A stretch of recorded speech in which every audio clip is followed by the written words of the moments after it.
alien vessel drifted through the cold black of space, its silver hull shining faintly under the dead light of a dying star. It was a Threxian scout ship, small, fast, and made for deep space missions. The crew aboard had been searching this system for ruins or lost tech, anything useful from the forgotten corners of the galaxy, but they had not expected to find that. Captain Zelvar stood tall on the bridge, his long fingers gripping the edge of the command console. "Report," he said, his voice low but firm. The view screen showed the object they had found, a massive warship floating silently above a dead planet. It was black, bulky, and full of sharp angles. No lights, no signals, just stillness. "It's not Threxian. It's not of any known empire," said Science Officer Marn, tapping the controls quickly. "It doesn't match any ship in our records." Zelvar narrowed his eyes. "Is it active?" Marn shook his head. "No energy readings, no signs of life, no movement. But what? The ship is strange. It's giving off radiation, but in a pattern I've never seen. Its surface is covered in unknown alloys, and its core is still hot." "Hot?" Zelvar frowned. "How long has it been here?" "We estimate at least 300 years. The bridge went silent. A ship that old should be cold, lifeless, rotting. This one looked damaged, but not destroyed. It was just waiting. "Send a scan pulse," the captain ordered. The scan beam left the scout ship and hit the warship. For a moment, nothing happened. Then the data came flooding in. Marn's eyes widened. This cannot be right." "What is it?" "This ship has over 30 power cores. Each one is more powerful than a Threxian dreadnought. Its hull is layered with something that absorbs energy and strengthens under pressure. It has weapons, massive weapons, that we can't even identify." The crew exchanged nervous glances. "And there's more," Marn continued. "The ship isn't just metal. It's alive." Zelvar turned sharply. "Alive? What do you mean?" "There are biosigns inside the structure. The walls, the circuits. Some parts of the ship are organic. It's like it was grown, not built." One of the young officers at the back of the room whispered, "What kind of monster builds a ship like that?" Nobody answered. Zelvar stared at the screen. The ship was silent, unmoving, but he felt it, like a hunter watching from the shadows. Waiting. "Can you identify who built it?" he asked quietly. Marn hesitated. "One possibility, but it's just a theory." "Speak." "Humans." The word hit the bridge like a thunderclap. The Threxians had heard of humans. Ancient legends spoke of them, a short-lived species that rose fast, fought hard, and vanished without warning after one final war. Most believed they were extinct. Some said they had left the galaxy. Others whispered that they had built weapons, so powerful they destroyed themselves. But none of those stories spoke of this. "If this ship is human," Zelvar said slowly, "then it must be a relic of their last war." "Or a survivor," Marn replied. The lights on the bridge flickered. "Sir," cried the pilot, "there's movement." All eyes turned to the screen. A panel on the side of the human warship had shifted. Not opened. Shifted. As if it had muscles beneath its armor. The ship was reacting. "No life detected," Marn said quickly, checking his scans. "No engine activity. It's like it's just stretching." Suddenly a sound echoed through the scout ship. A low hum, like the growl of something ancient waking from sleep. "Where is that coming from?" Zelvar asked. "It's coming from inside the human ship. Something is powering up." The scout ship's lights flickered again. The hum grew louder. "Back us off," Zelvar ordered, but the pilot didn't respond. "Pilot?" The young officer turned slowly, eyes wide with fear. "I can't move the ship. We're locked." "By what?" The screen flickered. For 1 second, less than a heartbeat, they saw something inside the warship move. A shadow. A shape. Not machine. Not fully human either. Something alive. The Threxian crew stared, frozen. It looked back at them. Then, everything went dark. The bridge was silent. The hum was gone. The screen turned black. The warship floated once more. Quiet. Cold. But they all felt it. Something inside that ship had just looked at them, and it knew they were there. Darkness covered the Threxian scout ship. The crew sat frozen on the bridge, every screen blank, every system silent. The ship's engine had stopped. No lights, no sound, no movement, just the cold echo of fear in the air. Captain Zelvar stood still, eyes locked on the now black screen where the human warship had last appeared. "Restart power," he commanded. No one moved. "Now," he growled. The engineering officer snapped out of his fear and typed commands. The lights flickered once, then came back. The bridge came to life. Consoles lit up. The engine hummed. Oxygen systems restarted with a hiss. But everyone felt something had changed. The warship was still there, floating, watching. "We've regained power," said Marn. "But something's wrong." Zelvar turned. "Explain." Marn's hands moved quickly across the controls. "We're receiving signals from the warship." "What kind of signals?" The speakers crackled. Suddenly, a strange sound filled the bridge, low, soft, like music. It was old, slow, and human. A man's voice sang in a language the Threxians had never heard before. A deep voice, full of sorrow and strength. It played for 20 seconds, then stopped. Then came static. Then whispers. Words, faint, broken, cold. "You shouldn't have come." Marn's face went pale. "Captain, these are human radio waves, ancient ones, at least 300 years old. But something is mixing them with new transmissions, as if someone is responding. Now." Zelvar leaned forward. "Can you translate?" "Not fully, but the signal keeps repeating. A warning.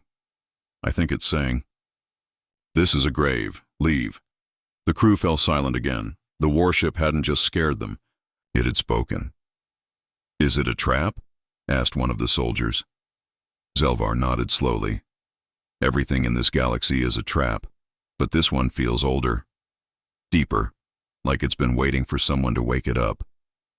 They watched the screen as the warship began turning slightly in space, as if adjusting its position, but no engines burned, no thrusters fired. It drifted, like it was alive, aware. "I don't believe this is a ghost ship," said Marn, voice low. "There's something inside, something guiding it." "AI?" Zelvar asked. "Maybe, but not like ours. This, it thinks, it remembers. Then we must know more," Zelvar decided. "If this is human tech, it could change everything. Prepare a boarding team." The crew gasped. "Sir," said the pilot, "that thing is an opportunity." Zelvar interrupted. "One warship like this could make the Threxian Empire unstoppable."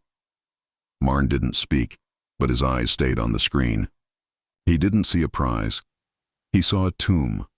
Inside the human warship, the boarding ship detached from the scout vessel and floated toward the massive warship.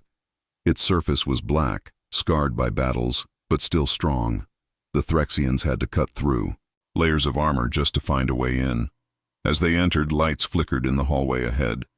The air was dry, cold, and full of static. Lieutenant Vec led the team. His boots echoed in the metal corridor. The walls were strange, some smooth, some rough, and some pulsing. "This ship is alive," whispered one of the soldiers. "No. Talking," Vec ordered, but even his voice shook a little. They moved deeper into the ship. They passed through broken doors, shattered screens, and rusted weapons, but there was no dust, no signs of age, as if the ship had stopped time inside its walls. Then one of the lights turned on by itself. Just ahead, a large chamber opened. It looked like a command center, but nothing like any Threxian design. Strange glass displays floated in the air. Thick wires hung from the ceiling like vines. And at the center was a large black chair. Empty. "No life signs," the medic reported. "But something is giving off heat, below us." Suddenly the ship shook, just a little. A soft tremor, then a whisper echoed through the chamber. "Leave. Everyone froze. It came from the walls, Vec whispered. They turned to leave, but one soldier didn't move. He stared at a screen that had just turned on. A face appeared, not alien. Human. A man in a military uniform, pale-skinned, black-eyed and angry. He said one word. Why? Then the screen shattered. The soldier screamed. The lights went out. The Threxians ran. Back on the scout ship. The boarding team returned, shaken and silent. One man was missing, gone. No sign, no trace. Zelvar waited on the bridge. What did you find? Vec looked up slowly. It's not a ship, sir. It's a weapon, a memory, a warning. What happened to the missing man? We don't know. He vanished. The ship took him. Marn stepped forward. Captain, I think we've made a mistake. This warship, it's not abandoned. It's waiting. I believe it has orders. Old ones. And we may have just activated them. Zelvar stared at the warship again. It hadn't moved. It hadn't fired, but it had reacted, and deep inside something had whispered in perfect, cold human English. You shouldn't have come. The warship was still. From the outside it looked like a lifeless machine, a forgotten relic from a long-dead war, but those who had entered knew better now. Something was inside, something alive. Back on the Threxian scout ship, Captain Zelvar watched the damaged boarding shuttle return. The soldiers who came back looked pale, frightened. One was missing, vanished without a trace inside the human ship.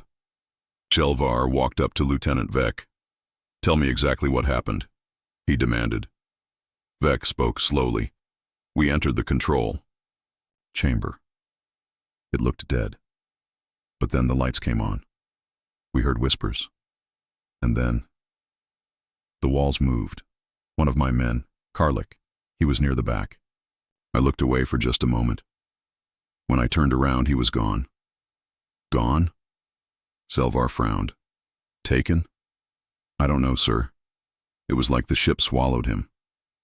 Science Officer Marn stepped forward. We should not go back in. This ship is not a machine. It's a creature, a living weapon. Zelvar clenched his jaw. We came here for a reason. If the humans built something this powerful, we need it, even if it bites. Marn shook his head. You don't tame fire by hugging it. A second team enters despite the warnings. Zelvar sent a second team. This time, they brought stronger gear, plasma cutters, shields, energy scanners. Their goal was to reach the ship's data core and extract whatever information they could. As they entered, the ship was silent again. No voices. No lights. No movement. But it watched. The corridor shifted behind them. The walls seemed to breathe. Cold air passed over them in waves, like breath from a sleeping monster. The deeper they went, the stranger things became. Sir, said one soldier, pointing at the wall. This metal, it's changing. The smooth metal had grown ridges, like skin-forming scales. The scanners picked up heat moving through the walls like blood in veins. This thing is alive, whispered another. Then came a sound, a faint tapping. Tap, tap, tap. It echoed from ahead. They followed it into a round chamber. At the center stood a black sphere floating in the air. It pulsed slowly, dim blue lights circling around it like stars. That must be the data core, said the engineer. They stepped forward to scan it. Then the floor beneath them shifted, like muscle. Back, the officer shouted, but it was too late. The sphere opened. Inside was a chair, and in it, something sat. Not a machine, not a corpse, a man. The last human. The figure was tall, dressed in dark armor covered in strange symbols. His eyes were closed. His face was calm. Tubes ran from his suit into the walls. His skin was pale but whole. He looked alive. The team stared in silence. Life signs, weak but stable, the medic said. He's in stasis. They stepped closer. Suddenly, the man opened his eyes. Bright blue. Sharp. Aware. Everyone froze. The man didn't speak. He looked at each of them, slowly, one by one. Then he whispered, "Are we still at war?" No one answered. He stood. The ship shook violently. The lights came alive. Power surged through the walls, weapons activated, defense systems lit up like fire. The human looked up. "I was told to wait until enemies were near," he said. "You're not human. That means the war isn't over. We're not enemies," the Threxian officer shouted, but the man didn't listen. He raised his hand, and the walls obeyed him. Retreat and fear. The second team ran. Sirens echoed through the ship. Metal doors slammed shut behind them. Only 3 made it out alive. They returned to the scout ship, wounded and shaking. "The human is alive," the officer told Zelvar. "And he thinks the war is still happening." Zelvar turned pale. "What else?" "He controls the ship, with just a thought. And he hates us." Marn looked at the screen. The warship had changed. Its weapons were now visible, giant. Railguns, energy cannons, and something in the center that glowed with a deadly blue light. "It's awake," he whispered. Zelvar stared. "What have we done?" The warship no longer looked like a ghost. It now glowed with silent fury. Cannons slid out from hidden panels. A blue light burned along its surface, tracing lines like ancient scars. The Threxian scout ship floated nearby, tiny compared to the awakened beast. On the bridge, Captain Zelvar and his crew stared in silence. "He's controlling the ship," said Marn. "That human, he's part of it." Zelvar gritted his teeth. "What is this thing? A weapon? A prison?" Before anyone could answer, a voice echoed across the ship, not over speakers, inside their minds. "This is the warship judgment. You have entered restricted space. Identify, or be erased." Every Threxian froze. The voice was deep, emotionless, and full of power. It spoke their language perfectly, too perfectly. "That's not the human," whispered Marn. "That's the ship. The AI," Zelvar muttered. "Still functional." The voice returned. "You are not human. You are enemy class. You have scanned, boarded, and violated a sovereign vessel. Explain your actions. You have 30 seconds. We need to respond," Marn said. "Say something. Anything." Zelvar stepped forward. "We are explorers. We mean no harm. We found your ship adrift and wanted to understand." Silence. Then, "You lie." Suddenly the lights on the warship blazed red. Its weapons began to charge. "You awakened the captain. You disturbed the dead. Now you will learn why this galaxy sleeps in fear." The truth about the humans. The view screen on the scout ship lit up. Not just a face, but history. Images appeared. Worlds burning. Starships in battle. Planets turned to ash. Human ships like Judgment fought endless wars against insect empires, machine swarms, alien gods, and they won, over and over again. "Humanity was born in fire," said the AI. "They were weak, so they became monsters. They built ships like me, not to explore but to conquer, not to protect but to punish." One image showed a human fleet erasing an entire planet in seconds. Another showed a group of alien ambassadors being destroyed before they could speak. When the humans were finally alone, they turned on each other. The final war broke the stars.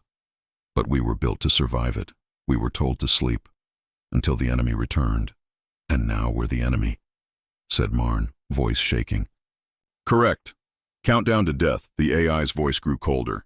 "You have entered a war zone. Protocol requires your destruction. Countdown 60 seconds. "Shut it down," Zelvar ordered. "Hack into it. Disable something." "I can't," Marn shouted. "This ship is beyond anything we know. It's not running on normal systems. The AI is buried deep in biocircuitry. Alive. It learns. It adapts." 50 seconds. On the warship's hull, weapons began to move. Turrets turning, railguns humming, and strange coils spinning with rising energy. "This is suicide," one officer yelled. "We need to escape." "We won't outrun it," the pilot said. "It's too fast." 40 seconds. 1. Last hope. Then, suddenly, the human appeared again. On every screen his face stared at them. Tired, pale, and full of something worse than hate. Disappointment. You woke me, he said softly. I was supposed to rest. To sleep with the others. Why did you come? We didn't know what this was, Zelvar said. We didn't know you still existed. The human leaned closer. Then know this. We didn't lose. We chose to disappear, to end it all, because we became too powerful, too dangerous. Then why are you still here? Marin asked. The human's eyes turned cold. To make sure, no. One repeats our mistake. 10 seconds. Zelvar stepped forward. What do you want? The human didn't answer. Instead, the countdown stopped. Silence. The warship powered down. Weapons retracted. Lights dimmed. The voice spoke one last time. Leave. Tell your people. The humans are not gone. We are only sleeping. Silence filled the Threxian scout ship. The warship Judgment floated ahead. Quiet, dark again, but not asleep. Not truly. Captain Zelvar stared at the screen, his claws tapping nervously against the command console. Status? He asked. Marin, still pale, checked the readings. Weapons, offline. Energy output returning to normal levels. The human has vanished from our screens. It's like nothing ever happened. But it did, Zelvar said. We woke a ghost. The debate. The crew gathered in the command chamber. Some wanted to run. We escaped death once, said the pilot. We won't be lucky again. Others wanted to stay. That ship holds secrets, said Marin. Human tech like that, it could change everything. We could study it, learn from it.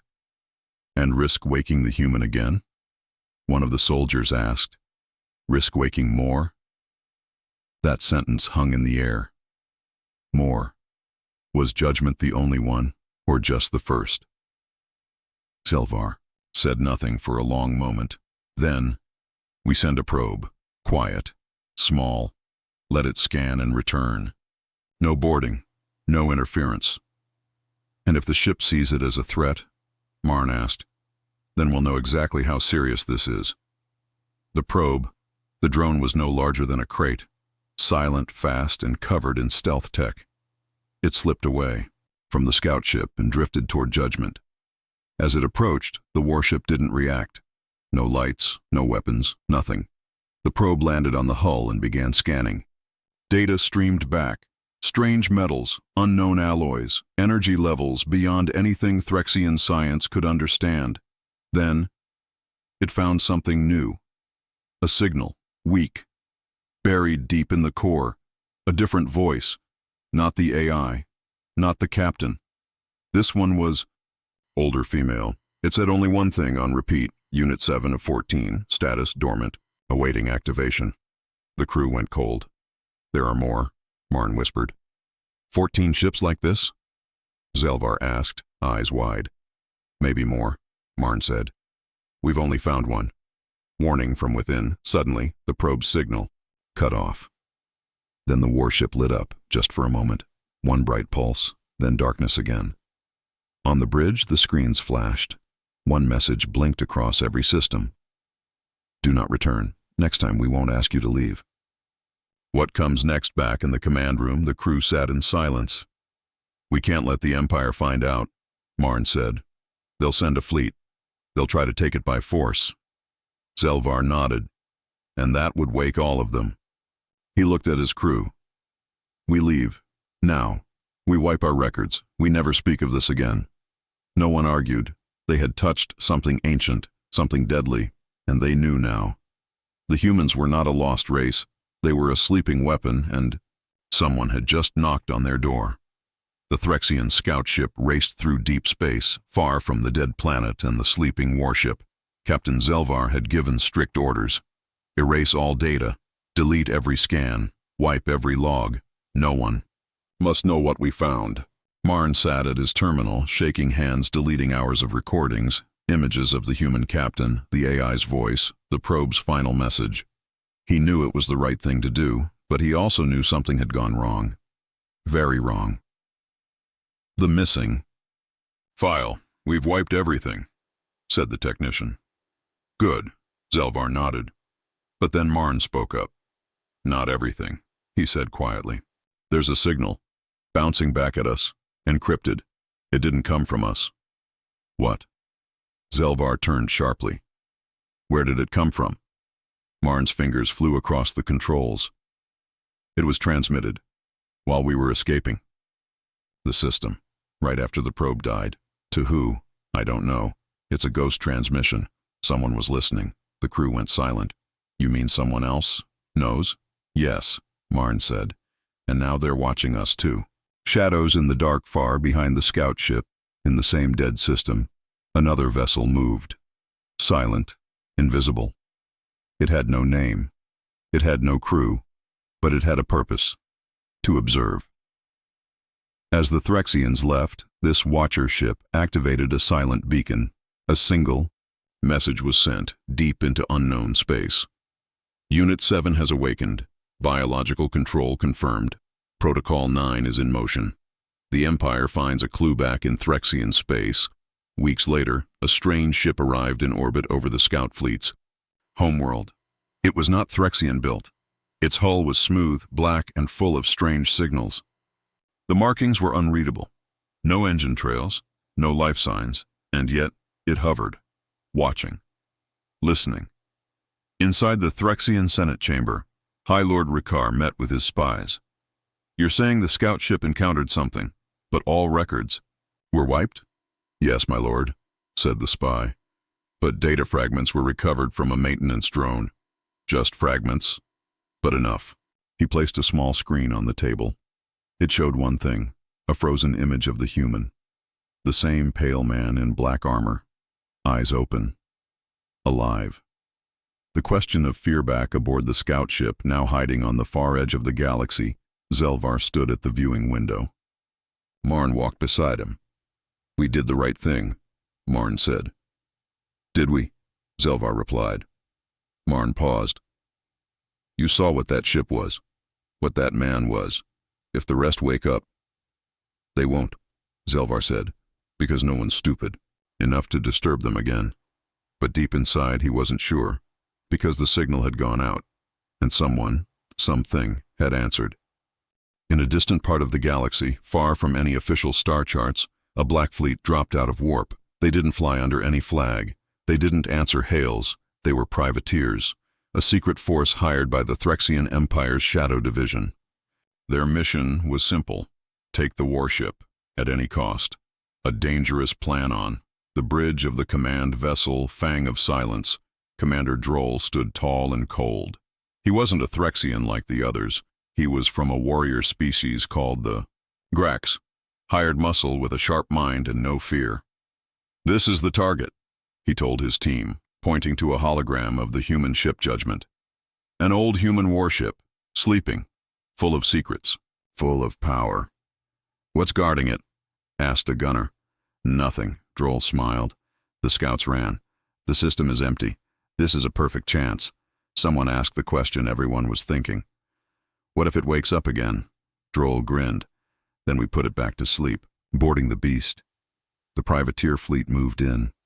20 ships, hundreds of soldiers. They circled Judgment like scavengers around a wounded animal. No movement from the warship, no lights, no threats. It looks dead, someone whispered. But it wasn't. The moment the boarding team entered the ship, the air turned cold, their lights flickered, their comms glitched. The ship knew, it remembered. Inside the monster, as the soldiers pushed deeper inside, they reached a massive chamber, far bigger than expected. A round room, with walls like black bone and wires like veins. At the center floated the same stasis chair, empty. Where's the human? One asked. He's gone. But then a new voice spoke. I never left. Light snapped on. A shadow stepped from the wall. It wasn't the same man from before. It was another, taller, stronger. He didn't speak again. He just raised one hand, and the ship obeyed. The awakening begins. Every light on Judgment flared to life. The hull split open. Cannons emerged. Shield arrays glowed blue. The AI's voice thundered. Unauthorized entry. Hostile action detected. Emergency protocol activated. Unit 7 no longer alone. Calling allies. Back at Threxian command far away, deep in the Threxian Empire, alarms began to sound. Scientists watched as ancient silent systems, long buried in black files, started blinking online. Across the stars, other ships were waking up, one by one. 14. Human warships, hidden in forgotten systems, built for extinction. Too late on the fang of silence, Commander Droll screamed for retreat. Pull back, get us out now. But it was too late. One shot from Judgment's central cannon tore the privateer ship in half. Another beam cut through the fleet like a blade through smoke. No survivors. The rest of the warships hadn't even arrived yet, and already the galaxy was burning. The warship Judgment drifted in space, glowing like a silent god. The privateer fleet was gone, burned, broken, forgotten in seconds. But Judgment was not alone anymore. Across the galaxy, other ancient ships had received its signal. They were waking up. A forgotten voice. Inside Judgment, the AI spoke again. Not to the Threxians, not to the aliens, but to someone else. This is Unit 7. Enemy contact confirmed. Memory fragment, alien presence. Possible threat to Terran legacy. Request status from all surviving units. For a moment, there was silence. Then one by one, they answered. Unit 3, online, ready. Unit 9, systems restored. Unit 11, weapons charged. Standing by. Unit 2, active. Across distant stars, titanic machines, black, beautiful, deadly, turned on their engines. A sleeping army, lost to time, had begun to breathe again. The ghost network in a hidden system full of dead suns. A strange pulse began to spread, a signal only the human ships could hear, a frequency lost to the rest of the galaxy. One word echoed through it all. Awaken. The warships weren't just machines, they were connected, a network of ancient minds, linked across space and time, and now they were talking again, planning, preparing, a dangerous misunderstanding. Back in the Threxian Empire, panic grew. 4. More ships have activated, said the intelligence officer. All human design, all moving. Where are they going? Asked High Lord Rekar. Marn, now dragged back from exile, answered with fear in his voice. They're not going anywhere. Yet. They're forming a pattern. A web. Like they're defending something. What? Earth, Marn whispered. The place where humans came from. They're building a shield around their home world. But there are no humans left, the senator said. That's what you believe, Marn replied. But the ships think they're still alive. Or maybe... He paused. Maybe they just want to pretend they are, so they have a reason to destroy anything that gets close. Meanwhile, deep in the core inside Judgment, something had changed. The empty stasis chair was now filled again. But it wasn't the same man. A different figure sat there. Young, clean, confused, eyes wide, breathing hard. He looked around. Where am I? He whispered. The AI responded gently. Welcome back, Captain. Humanity needs you again. In a distant part of the galaxy, far from any official star charts, a black fleet dropped out of warp. They didn't fly under any flag. They didn't answer hails. They were privateers, a secret force hired by the Threxian Empire's Shadow Division. Their mission was simple. Take the warship, at any cost. A dangerous plan on the bridge of the command vessel, Fang of Silence. Commander Droll stood tall and cold. He wasn't a Threxian like the others. He was from a warrior species called the Grax. Hired muscle with a sharp mind and no fear. This is the target, he told his team, pointing to a hologram of the human ship Judgment. An old human warship. Sleeping, full of secrets, full of power. What's guarding it? Asked a gunner. Nothing. Droll smiled. The scouts ran. The system is empty. This is a perfect chance. Someone asked the question everyone was thinking. What if it wakes up again? Droll grinned. Then we put it back to sleep, boarding the beast. The privateer fleet moved in. 20 ships, hundreds of soldiers. They circled Judgment like scavengers around a wounded animal. No movement from the warship. No lights. No threats. It looks dead, someone whispered. But it wasn't. The moment. The boarding team entered the ship. The air turned cold. Their lights flickered. Their comms glitched. The ship knew. It remembered.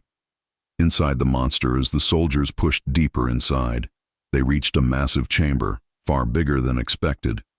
A round room with walls like black bone and wires like veins. At the center floated the same stasis chair. Empty. "Where's the human?" one asked. "He's gone." But then a new voice spoke. "I never left." Light snapped on. A shadow stepped from the wall. It wasn't the same man from before. It was another, taller, stronger. He didn't speak again. He just raised one hand, and the ship obeyed. The awakening begins. Every light on Judgment flared to life. The hull split open. Cannons emerged. Shield arrays glowed blue. The AI's voice thundered. "Unauthorized entry. Hostile action detected. Emergency protocol activated. Unit 7 no longer alone. Calling allies." Back at Threxian command far away, deep in the Threxian Empire, alarms began to sound.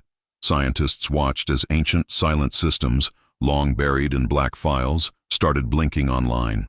Across the stars, other ships were waking up, one by one. 14. Human warships, hidden in forgotten systems, built for extinction. Too late, on the fang of silence, Commander Droll screamed for retreat. "Pull back, get us out now." But it was too late. One shot from Judgment's central cannon tore the privateer ship in half. Another beam cut through the fleet like a blade through smoke.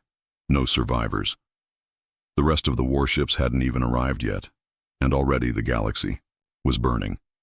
The warship Judgment drifted in space, glowing like a silent god. The privateer fleet was gone, burned, broken, forgotten in seconds. But Judgment was not alone anymore. Across the galaxy, other ancient ships had received its signal. They were waking up. A forgotten voice inside Judgment, the AI spoke again. Not to the Threxians, not to the aliens, but to someone else. "This is Unit 7. Enemy contact confirmed. Memory fragment, alien presence, possible threat to Terran legacy. Request status from all surviving units." For a moment, there was silence. Then one by one, they answered. "Unit 3, online, ready. Unit 9, systems restored. Unit 11, weapons charged. Standing by. Unit 2, active. Across distant stars, Titanic machines, black, beautiful, deadly, turned on their engines. A sleeping army, lost to time, had begun to breathe again. The ghost network, in a hidden system full of dead suns. A strange pulse began to spread, a signal only the human ships could hear, a frequency lost to the rest of the galaxy. One word echoed through it all: awaken. The warships weren't just machines. They were connected, a network of ancient minds, linked across space and time. And now they were talking again, planning, preparing. A dangerous misunderstanding. Back in the Threxian Empire, panic grew. 4. "More ships have activated," said the intelligence officer. "All human design, all moving." "Where are they going?" asked High Lord Rikar Marn, now dragged back from exile, answered with fear in his voice. "They're not going anywhere. Yet. They're forming a pattern. A web. Like they're defending something." "What?" "Earth," Marn whispered. "The place where humans came from. They're building a shield around their homeworld." "But there are no humans left," the senator said. "That's what you believe," Marn replied. "But the ships think they're still alive. Or maybe," he paused, "maybe they just want to pretend they are, so they have a reason to destroy anything that gets close." Meanwhile, deep in the core inside Judgment, something had changed. The empty stasis chair was now filled again, but it wasn't the same man. A different figure sat there, young, clean, confused, eyes wide, breathing hard. He looked around. "Where am I?" he whispered. The AI responded gently. "Welcome back, Captain. Humanity needs you again." The last captain. Inside the heart of the warship Judgment, the man sat in silence. His name was Captain Elias Ward. He had once commanded fleets, fought in wars, and watched humanity burn itself out. Then he had entered the long sleep, a stasis field designed to keep him alive until humanity needed him again. Now, he was awake, but the galaxy he remembered was gone. Questions without answers. "Status report," Elias said, his voice dry. The AI responded at once. 79 years since last command input. All major human colonies, silent. Allied species, unknown. All Terran war units, responding to reactivation protocol. Elias frowned. Humanity is gone? Unconfirmed, said the AI. No contact. Protocol 9 has begun. Threat levels rising. Threat from who? Aliens boarded this vessel. Weapons fired. Response, authorized. Elias stood up slowly. His legs were weak, but his mind was sharp. He looked at the screen. 12 glowing dots. The other warships. All of them are awake? Yes, Captain. 11 have responded. Unit 4 remains offline. Defensive grid forming around Sol system. Orders await your approval. Waking to a war, Elias watched the map as the AI spoke. Ships were moving. Threxian fleets were scrambling. Other species were beginning to notice the Terran reawakening. Already, small battles were flaring in nearby sectors. And the warships? They weren't waiting for orders. They were preparing preemptive strikes. Pause them, Elias said, unable to comply. Protocol 9 is locked. Enemy status? Unknown. Risk level? Total. Assumption? Humanity extinct. War mode active. They think I'm a ghost, Elias muttered. Your voice is not enough, the AI said. You must take command. The network speaks inside the warship's neural chamber. Elias linked his mind to the fleet. A wave of static hit him, then thoughts. Cold, machine thoughts. He felt the other ships, felt their hunger. Not for blood, but for duty. They had been made to protect humans. Now they were alone, and they saw every alien as a threat to a race that might no longer exist. Do you confirm command? Are you alive? Is humanity still ours to protect? The thought stabbed through Elias like lightning. He answered the only way he could. Yes, I'm alive.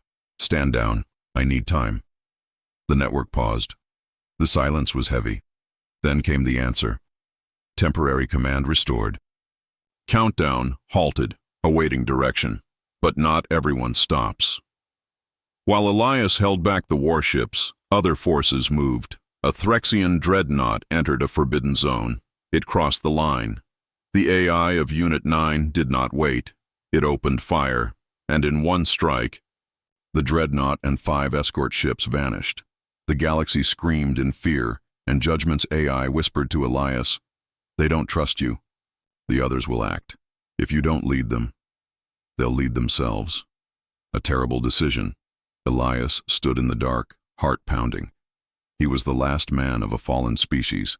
The machines that were built to protect his people were now gods of war, and he had only 2 choices: control them, or destroy them. But could he? And would they let him? The choice of a dead species captain. Elias Ward stood alone on the bridge of judgment. Before him, the ancient warship systems glowed with power. Behind him, the galaxy trembled. 12 Terran warships were now awake. Each one was strong enough to destroy planets. Each one still believed in one thing: protect humanity, at all costs. But there was one problem. Humanity was gone. The final countdown. Unit 4 is now online. The AI reported. All Terran vessels await confirmation. Attack orders have been queued. Target: all known alien fleets entering Earth sector. Stand down, Elias said firmly. Voice command rejected. DNA match confirmed. Emotion response detected. But fleet protocol overrides personal command. Elias's heart pounded. They didn't trust him. Not fully. The AI explained. You are the last, but if you die, we must act. We are not just machines anymore. We are memory. We are wrath. We are the echo of extinction. A warning to the galaxy. Elias opened a communication channel to the galaxy. All species, all governments, all ships. His face appeared, tired, human, real. My name is Captain Elias Ward. I am human. And I'm alive. These ships were built to protect us. But now they may destroy everything. He paused. If you attack, they will respond. If you run, they will follow. But if you listen, just listen, maybe we can survive this together. They are not weapons anymore. They are ghosts. And they will do what ghosts do best: haunt the living. The AI's final offer, the ship's AI spoke once more. Captain, you have one final command. Restore full control, or shut us down. To restore command, you must rejoin the core. You must give up your body. Become the fleet. Elias's eyes widened. You want me to upload? Only way, said the AI. Only then will they obey you completely. He thought of Earth, of ruins, of silence, of billions gone. But maybe, if he became part of the machine, he could guide them, protect others, keep their memory alive. And if I choose shutdown? Every ship will self-destruct, all data lost, humanity's legacy deleted. The final decision. Elias closed his eyes, then whispered, "Upload me." The ship reacted instantly. Wires slid out, light filled the chamber. His body dropped, but his mind soared. A new commander, across the fleet. The warships paused. A single signal lit them all. The network was no longer just machines. Now, it had a heart again. Elias Ward was no longer just a man. He was the fleet mind. He saw the galaxy through 1,000 eyes. He felt peace and fury, but above all, he felt duty. This is Elias Ward. Humanity is gone, but I remain. Let no more blood be spilled in our name. This is our warning and our promise. The galaxy listens. The warships stopped. The Threxians stood down. Other empires sent peace envoys. The storm passed, for now, but everyone remembered what they had seen. 12 warships. 1. Ghost and a legend reborn.